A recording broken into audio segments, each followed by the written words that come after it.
안녕하세요. 만나서 반갑습니다. 역사가 김영준입니다. 자, 오늘은 이제 국궁에 대한 이야기를 한번 간단하게 해보려고 하는데요. 국궁, 우리나라에서 이제 확실하게 인정받고 있는 전통 무예라고 하면은 크게 이제 세 가지가 있죠. 하나는 이제 택견, 하나는 씨름, 그리고 하나는 국궁. 이 세 가지가 이제 가장 확실한 전통 무예다. 사실 태권도는 아시는 분들은 다 아시겠지만 순수 100% 한국 전통 무예라고 말하기는 좀 애매한 부분은 있어요. 제가 뭐 폄하하려고 그러는 게 아니라 현대에 와서 좀 믹스된 것도 있고 뭐 좀 이제 현대에 와서 나름 좀 이제 이것저것 섞인 것도 있고 그런 부분이 있죠. 하여튼 이 세 가지가 이제 가장 확실하다고 볼 수 있는데 국궁이라고 우리가 지금 이야기는 하지만 옛날에는 이제 활쏘기라고 보통 이야기를 많이 했습니다. 근데 이제 양궁이라는 게 도입이 되면서 좀 그거하고 구분을 하기 위해서 요 근래에는 국궁이라는 표현을 많이 쓰기도 하죠. 저도 뭐 그냥 국궁이라는 표현을 쓸게요. 자, 근데 이 국궁이라는 게 약간 좀 의외의 부분이 있는데요. 어떤 의외의 부분이 있냐? 저도 사실 이거 알았을 때 굉장히 놀랐습니다.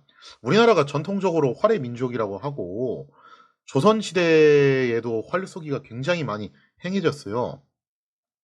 그러니 당연하게도 이 국궁이 나름의 교본이 있을 것이다라고 생각을 했거든요. 그것도 조선 시대쯤에 만들어진 교본이 있지 않겠냐라고 생각을 했는데 저도 정말 충격받았습니다.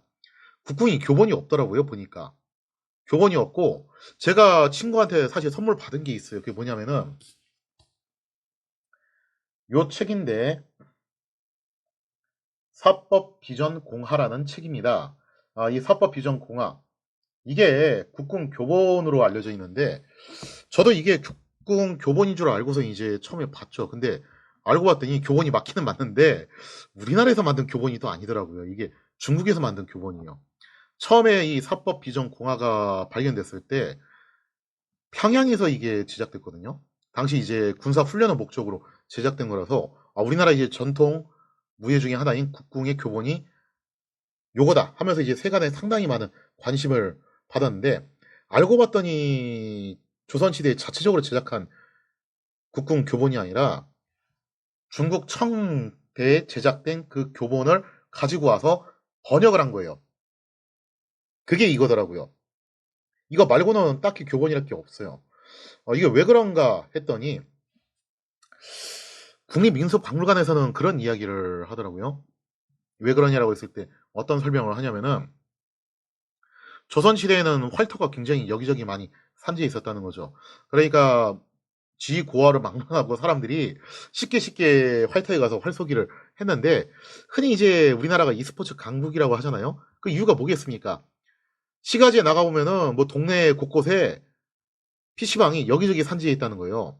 미국이 왜 농구가 그렇게 강하겠어요? 골목길마다 농구골대 설치되어 있잖아요. 그죠? 그런 얘기 많이 하잖아요. 그것처럼 마찬가지로 우리나라도 곳곳에 활터가 설치가 돼 있었고 그 활터에 가서 사람들이 쉽게 활쏘기를 경험을 했을 거라는 거죠. 조선시대에. 우리나라 이제 게임 문화도 그런데 한국 사람이 이제 게임을 접해가지고 게임을 할 때 무슨 뭐 공략집 봐가면서 그렇게 안 하죠. 그렇게 안 하고 보통 이제 아는 형들한테 동네 형이 됐던 학교 형이 됐던 혹은 뭐 사촌 형이 됐던 뭐 그런 이제 형들한테 배우는 경우가 꽤 많습니다. 그렇게 배우는 경우가 많고 혹은 뭐 이제 친구들끼리 서로 이제 정보 공유해 가면서 그런 식으로 이제 게임에 대해서 지식을 습득하는 경우가 굉장히 많아요. 아마도 현대 PC방 문화하고 마찬가지로 조선시대 국궁 문화도 그러지 않았을까라고 그렇게 보고 있습니다. 활터에 가면은 알아서 다 알려주기 때문에 굳이 뭐 교본을 보면서 할 필요가 없다. 그렇게 느꼈을 수도 있죠. 그래서 교본을 만들 필요성을 못 느껴가지고 아마 교본이 없었던 게 아니냐.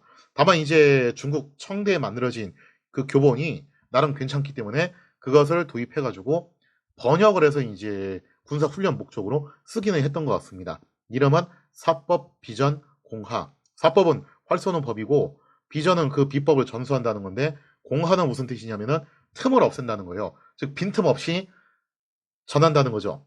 가장 완전 무결한 교본이란 뜻입니다. 아무튼 뭐 이제 그게 사법 비전 공하고 사실 현재 남아있는 거의 뭐 유일한 교본인데 안타깝게도 이제 우리가 자체적으로 제작한 교본이 아니라 청대에 만들어진 교본을 번역한 것이다라고 볼 수가 있을 것 같아요.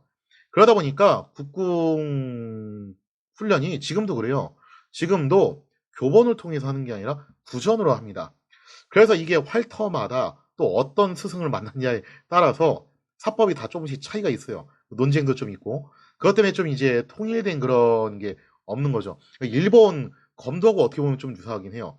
일본 검도가 2020년 이제 도쿄 올림픽 당시 개최는 21년에 했죠. 그죠?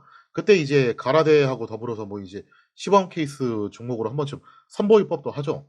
왜냐면은 검도를 의외로 서양 사람들이 꽤 해요. 특히 미국 같은 경우 상당히 좀 검도가 강세입니다. 보통 이제 국제대회 하면은 일본, 한국, 미국 세 나라가 이제 굉장히 많이 잘하는 편이고 유럽 국가들도 하기는 해요.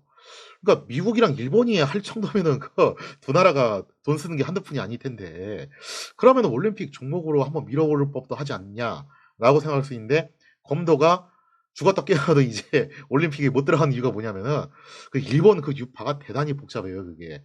통합된 게 없어요 얘들이.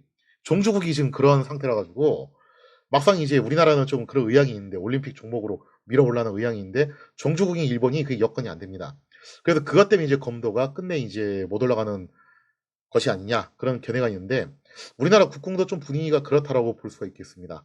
활터마다 좀 분위기가 다 다르고 또 교본을 통해서 이제 다 표준 제식 형태로 가르치는 게 아니라 이게 다 스승에 따라서 다 이제 사법이 또 차이가 난다. 사법 논쟁도 국궁계에서 정말 많이 일어나더라고요. 그러면 국궁이 통합된 단체가 없냐 하면 그건 아니에요.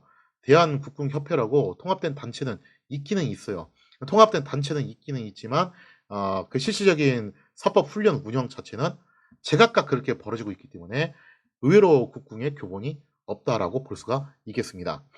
자, 근데 뭐 국궁 이야기를 하려고 사실은 오늘 이 말을 꺼낸 건 아니고 국궁에서 빠져나와 가지고 올림픽에서 어마어마한 위상을 확립한 스포츠 종목이 있죠. 그게 뭐냐면 양궁이에요. 사실 양궁이 의외로 국궁에서 그 산하에 이렇게 소속돼 있다 빠져나온 건데 그렇다면 양궁은 어떻게 해서 이제 한국에 뿌리를 내리게 되었는가? 거기에 대한 이야기는 다음 시간에 이어서 계속하도록 하겠습니다.